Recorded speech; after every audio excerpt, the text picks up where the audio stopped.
On reçoit tellement d'informations que finalement on peut très vite saturer. Comment est-ce que vous faites pour que toutes les identités soient cohérentes? En fait, on a tendance à regarder de moins en moins de choses bienveillantes et qui apportent de la valeur. On est souvent dans du débat et de la contradiction. En fait, il faut que ça fitte avec les équipes avant toute chose. Trouver quelqu'un qui a des bonnes habitudes, qui a envie de collaborer, de construire avec les autres et d'avancer, c'est presque devenu plus dur que quelqu'un qui sait gérer un backlog.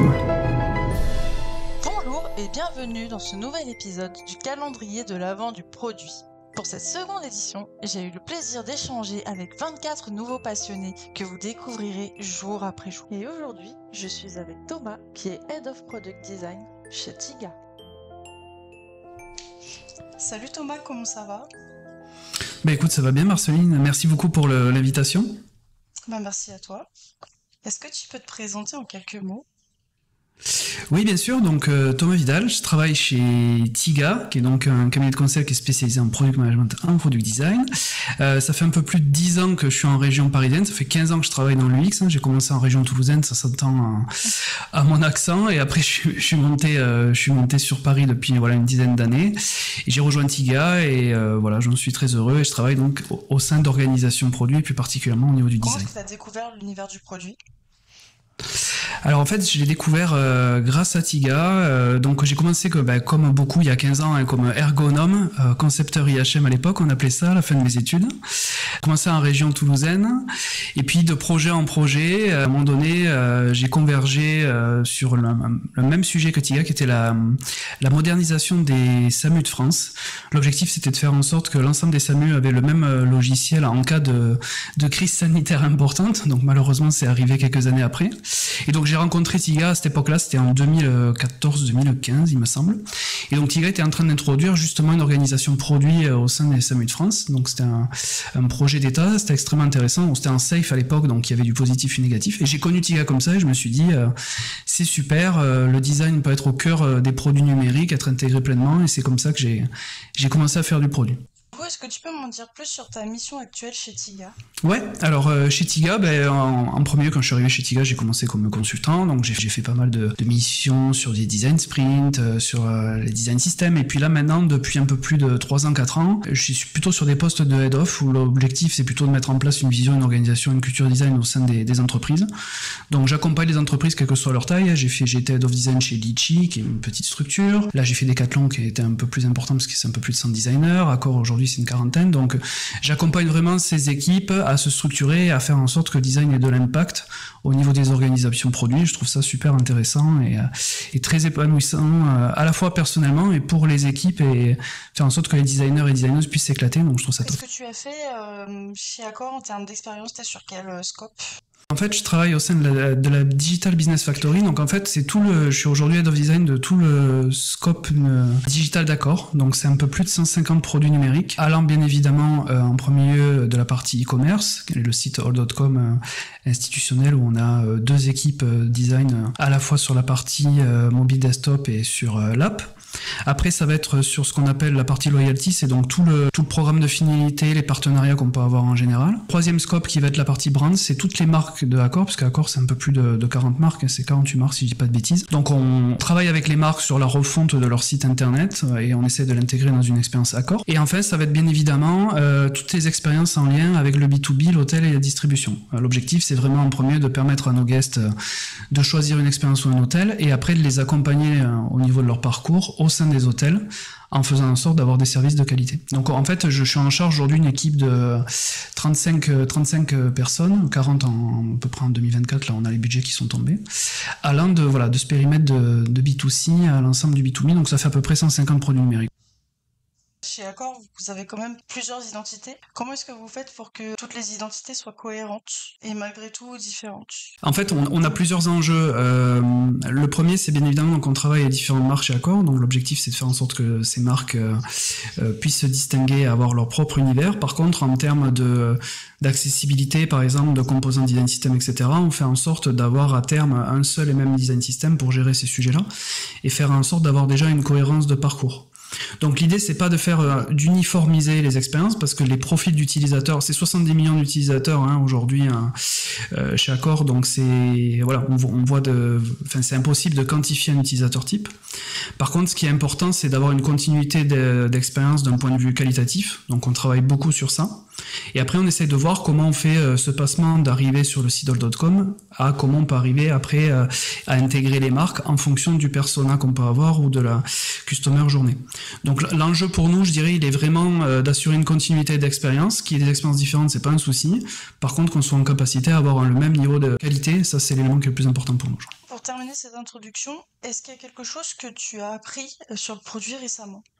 Alors, il y a beaucoup de produits chez Accor, mais par exemple, j'ai trouvé ça extrêmement intéressant de savoir que dans la réservation de certaines marques de luxe, aujourd'hui, les utilisateurs préféraient passer par le téléphone et le standard parce qu'ils trouvaient ça plus personnel et premium qu'un site internet, et que finalement, au prix où ils pouvaient payer la chambre, etc., ils voulaient vivre une expérience comme celle-ci.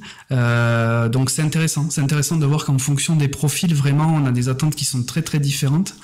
Et finalement, même des fois au niveau digital, on peut pas répondre à toutes ces attentes-là. Donc c'est extrêmement intéressant de se questionner, de repenser les choses, de se révolutionner pour y arriver. C'est marrant. Est-ce que tu as un conseil pour faire de la veille ? Alors moi, le meilleur conseil, j'ai envie de dire, c'est deux sujets. Rester curieux. Je pense que dans le monde d'aujourd'hui, on est tellement abreuvé d'informations à tous les niveaux, que ce soit les réseaux sociaux ou autres, que finalement c'est pas évident, parce qu'en fait on reçoit tellement d'informations que finalement on peut très vite saturer et pas se concentrer sur l'essentiel. Moi, j'ai tendance à dire, faut regarder ce qui marche. Je veux dire, à un moment donné, on est là pour avoir une personnalisation, pour proposer de nouvelles expériences, mais des fois on n'est pas là pour réinventer forcément la roue. Donc regardez ce qui fonctionne bien, regardez ce qui est attirant, regardez ce qui est bienveillant aussi. Je pense que c'est important aussi de manière générale. Et avoir les yeux ouverts sur tout ce qui peut se faire. Nous, vraiment, aujourd'hui, côté design, on s'interdit rien et on regarde tout ce qui peut être fait autour de nous parce que ça nous apporte de la valeur, et même dans des secteurs qui sont vraiment complètement différents, quoi. Donc je pense qu'aujourd'hui, on a accès à une source d'information qui est énorme. Faut rester curieux au maximum en essayant d'être bienveillant dans ce qu'on voit et voir si ça marche, quoi. Du coup, toi, tu dis rester bienveillant dans ce qu'on voit. Est-ce que tu peux m'expliquer qu'est-ce que ça veut dire? Quel est le but de cette démarche? En fait, on a tendance à regarder de moins en moins de choses bienveillantes et qui apportent de la valeur. On est souvent dans du débat et de la contradiction. C'est même le cas, par exemple, sur LinkedIn aujourd'hui. On voit que sur LinkedIn, la grande partie des échanges aujourd'hui, c'est beaucoup du débat. Des fois, ça fait du bien de regarder des équipes qui ont réalisé des super choses, qui ont vécu une aventure humaine aussi. C'est pas que le digital en tant que tel, c'est tout ce qui a pu se produire autour de ça et s'en inspirer. Et quand moi, je vois des fois des posts d'équipes qui sont bienveillantes, qui ont réussi des sujets pas évidents, qui l'ont fait en groupe, etc., j'ai tendance à regarder et le pousser aussi à l'ensemble des équipes parce que c'est vers là où on doit aller. Je pense que c'est pas parce qu'on se digitalise qu'on est moins humain, au contraire. Donc c'est plutôt dans ce sens-là, je dirais.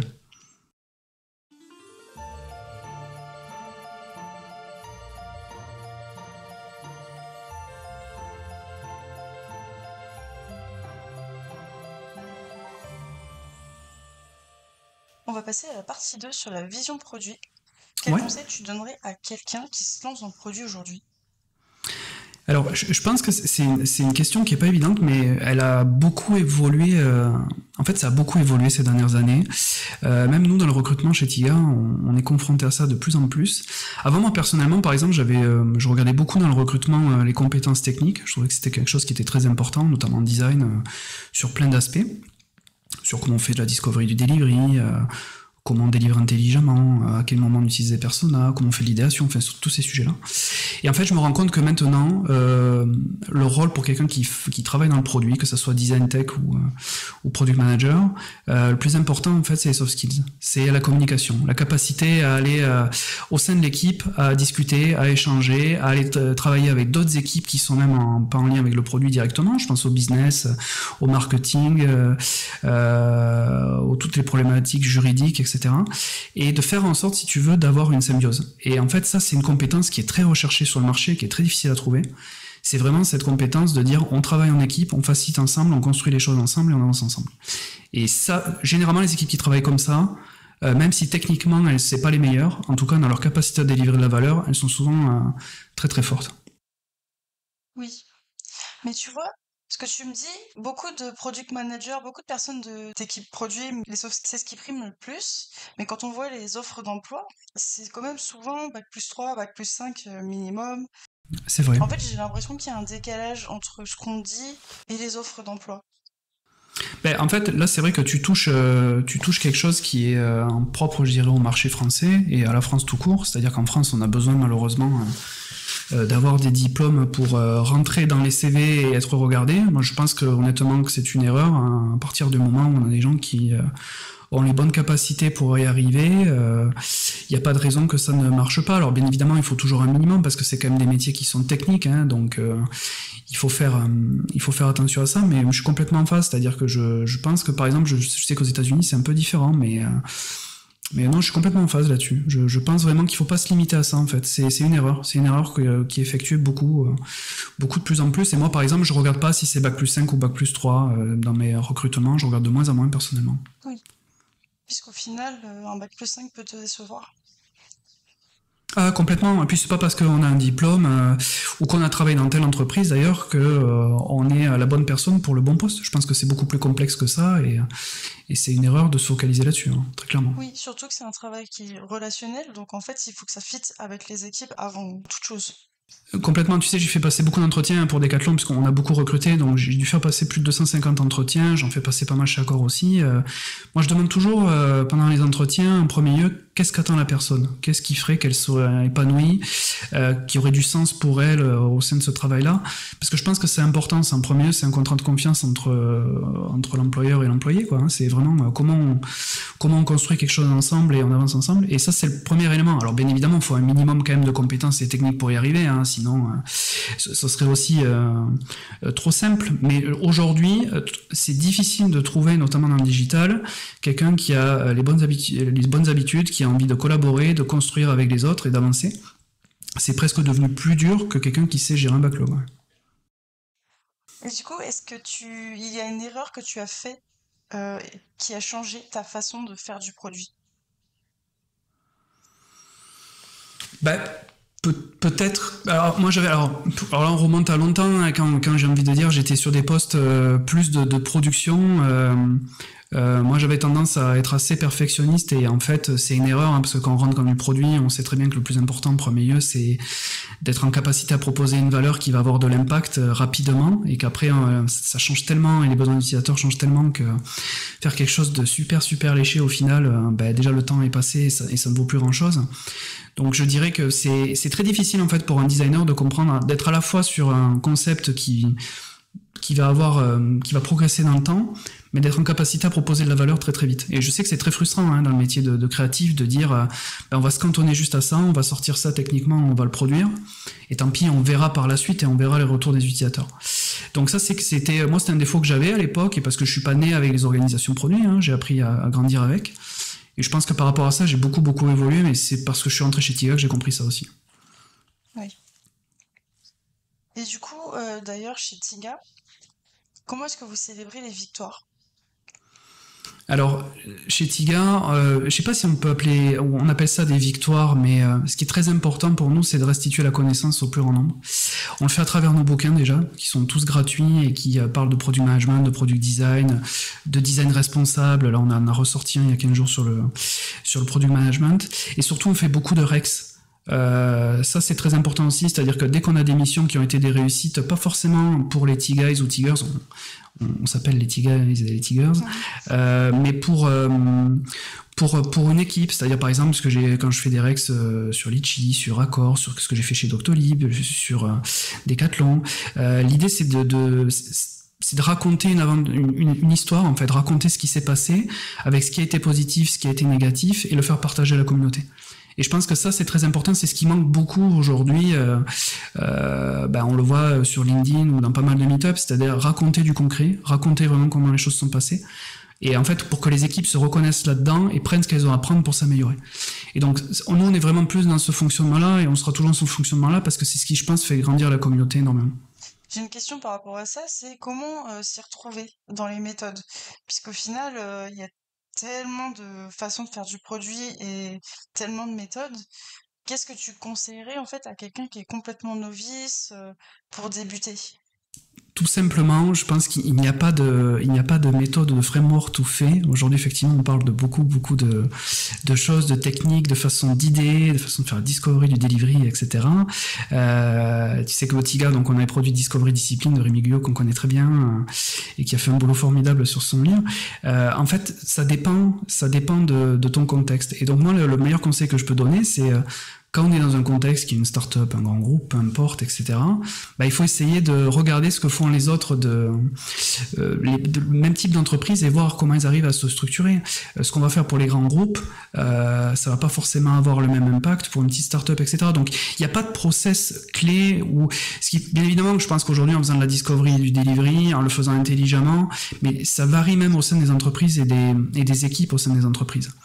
Donc, il n'y a pas de framework ou de process clé. Il faut regarder comment ça marche chez les autres. Il faut regarder par rapport à son contexte, prendre ce qui est intéressant pour soi et le faire grandir. Et c'est exactement pareil dans une culture design. On en reparlera peut-être tout à l'heure, mais la culture design, où en fait, c'est un bac à sable. On donne pas mal de process, d'outils à l'ensemble des équipes. Après, chaque équipe au sein de l'accord, par exemple, va prendre ce qu'elle peut prendre en fonction de son contexte pour avancer. L'idée, c'est pas de standardiser ou d'imposer. Je pense que ça n'a pas de sens en tant que tel, quoi.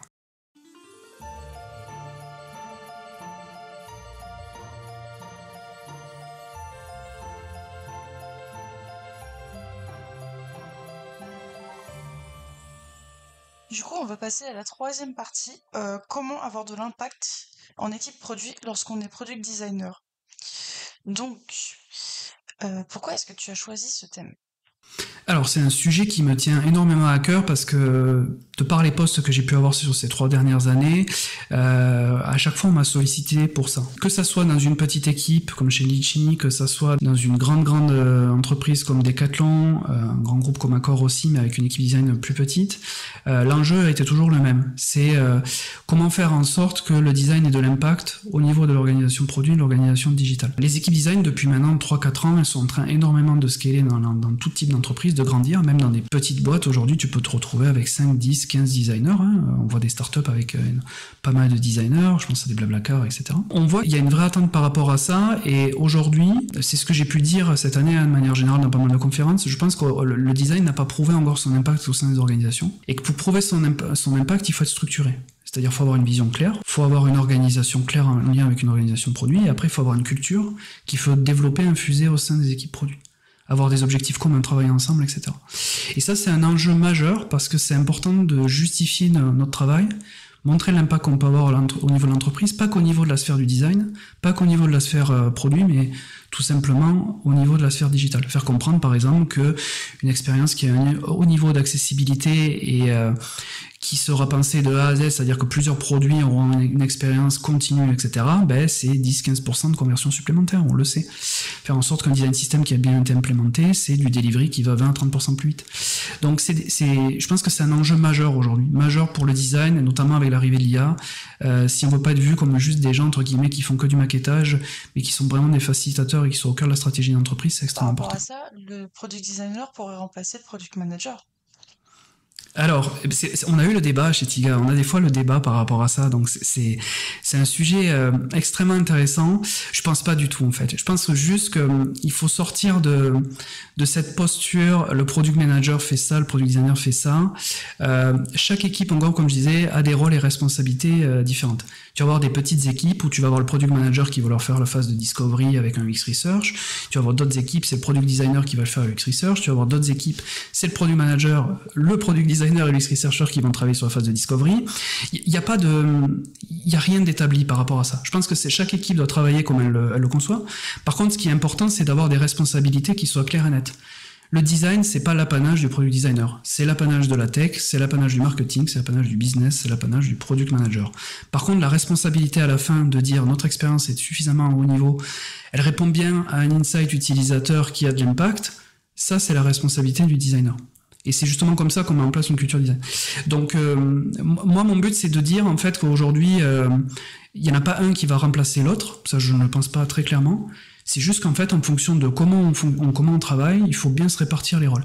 Mais penser que le design, c'est juste du maquettage, c'est aujourd'hui quelque chose de vraiment... Ouais, énormément comme penser qu'un product manager, c'est juste quelqu'un qui gère un backlog. Ça n'a aucun sens, en fait. C'est bien plus que ça. C'est un stratège. La façon dont j'imagine de ce que tu vois du product designer, c'est presque comme un product manager avec une casquette design, quoi. C'est un petit peu comme le product marketing manager version version marketing, non? Non, oui, non, parce que je pense qu'un product designer, il va se concentrer quand même sur la valeur utilisateur. Alors, il va la relier par rapport aux attentes de business, mais le product manager, il a une vue d'ensemble qui est plus forte. C'est lui qui va prendre le besoin business, qui va faire en sorte de cette opportunité de la transformer en quelque chose de viable. Il va intégrer les contraintes, enfin, les besoins utilisateurs, il va intégrer les contraintes techniques, les contraintes de marketing, etc. Et en faire un tout. Par contre, penser que c'est juste le product manager qui doit gérer ça et le designer il doit juste attendre pour faire les parties sympas, c'est désuet. Donc je dirais qu'en fait, si tu veux, les périmètres se touchent fortement. Ils sont souvent très interconnectés. Par contre, après, chacun va avoir des responsabilités claires au moment de mettre en place. C'est un product manager qui, à un moment donné, va dire, ben voilà, ce qu'on est en train de faire, ça a de la valeur et on peut y aller. Mais voilà, pour moi, le product manager est porteur de la valeur business et métier. Le designer, forcément, de la valeur utilisateur, mais doit comprendre les enjeux business. Et la tech aussi, c'est pareil pour la tech. La tech doit comprendre les enjeux utilisateurs et business aussi. Donc, il y a comprendre les enjeux et être le responsable. Et je pense que la différence, elle est là, en fait. Du coup, toi, tu as parlé dans ta dernière conférence de l'hypercroissance de l'équipe design chez Decathlon. Comment est-ce que tu as géré ça? Est-ce que tu as mis des process d'onboarding? En fait, quand on a eu cette croissance-là, l'objectif, c'était pas de croître pour croître. L'objectif, c'était de proposer des expériences à 360. Et donc, comme on avait plus de 100 produits numériques chez Decathlon, l'objectif, très clairement, c'était d'avoir des product designers au sein des équipes pour gérer ces expériences. Mais c'est pas parce qu'on rajoute des personnes qu'on arrive à créer des belles expériences. Donc là, c'est pareil. L'objectif commun, c'est se dire quelle est l'expérience Decathlon, quelle est la vision, quelle est l'organisation pour y arriver, au cœur des équipes et donc des profils transverses. Et après, quelle est la culture qu'on déploie? Et quand on déploie une culture, on travaille main dans la main produit, design et tech à travers les ops, à avoir un onboarding commun, à avoir des rôles et responsabilités qui sont aussi très clairs. Et là, encore une fois, pour refaire le lien à ce que tu m'as dit tout à l'heure, quand on parle de rôles et responsabilités, c'est pas de dire le designer fait ça, le product manager fait ça et la tech fait ça. L'objectif, c'est de dire, on vous donne un cadre de jeu, et dans ce cadre de jeu, vous allez chercher chaque équipe vos rôles et responsabilités comme vous l'entendez au mieux. Donc on définit ces choses-là, on définit comment on fait de la discovery de delivery, quels sont les parcours de carrière. C'est extrêmement important aussi. Si on veut en sorte que les gens créent des expériences dans le temps, il faut des parcours de carrière qui soient clairs. Comment on intègre le design system, toutes ces choses-là qui sont vraiment extrêmement importantes. Quels sont nos outils, nos process de manière globale, etc. Comment on raconte des succès, on parlait de ça tout à l'heure. Comment une équipe qui a réalisé quelque chose de top va le raconter aux autres équipes pour que ça crée justement une émulsion et une culture design. Donc c'est tout ça qu'il faut mettre en place quand on grandit pour faire en sorte qu'on ait bien une culture design qui soit diffusée au sein de l'équipe, parce que sinon on passe à côté. Quel conseil tu donnerais à quelqu'un pour mettre en place une équipe et structurer son équipe design? Quelle que soit la taille de ton équipe, vraiment, que ce soit une équipe de 5 personnes, 15, 20, 30, 200, je pense que c'est super important de poser une vision déjà, mais une vision qui soit en lien avec la mission de l'entreprise. C'est très important en fait d'aligner les valeurs du design avec les valeurs que tu peux avoir au sein de ton entreprise. C'est un élément qui est extrêmement important, et se dire, nous le design chez Accor, nous le design chez Decathlon, chez Ichi, on va là. Ça c'est la première chose. Derrière, après, il faut se fixer des objectifs clairs. Je pense que c'est une des erreurs qu'on a beaucoup fait dans le design ces dernières années, c'est qu'on ne se fixait pas des objectifs en lien avec les objectifs d'entreprise, ce qui fait qu'on n'avait pas d'impact. Donc nous, par exemple, aujourd'hui, chez Accor, on a des objectifs et des OKR pour chaque équipe design qui sont en lien donc avec chaque tribe ou chaque squad. C'est extrêmement important. Et après, quand tu as mis ça en place, tu vas déployer une organisation. Donc une organisation où tu vas avoir les product designers avec les product managers, la tech au cœur des équipes. Un lead généralement designer qui va gérer une équipe à l'échelle d'une tribe, par exemple le e-com, etc. Et après, tu vas avoir des équipes transverses comme le content, le design system, le research, le design ops aussi, donc research ops, design ops, qui vont assurer une transversalité d'expérience de manière générale. Donc ça, c'est très important. Et après, quand on a tout ça, c'est-à-dire quand on a une vision, une organisation pour y arriver, on peut diffuser une culture en travaillant sur tout ce qu'on a pu dire tout à l'heure, l'onboarding, des processus discovery, la facilitation de manière générale au niveau du storytelling, voilà, tous ces sujets-là qui sont les outils, les process, etc. Tous ces sujets qui sont extrêmement importants sur la façon dont on collabore ensemble, la qualité qu'on peut donner comme résultat et l'impact qu'on peut avoir. Et il faut le faire vraiment en 3 temps, c'est important. Écoute, merci beaucoup pour cet entretien. Est-ce que tu aurais un petit mot de la fin?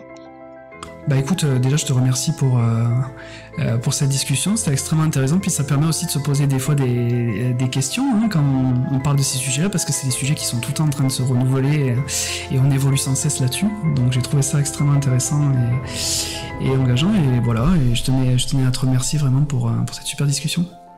Merci d'avoir écouté cet épisode, j'espère que ça vous a plu. Vous pouvez retrouver un résumé en vous inscrivant à la newsletter sur afternoon.pm. À demain pour un prochain épisode.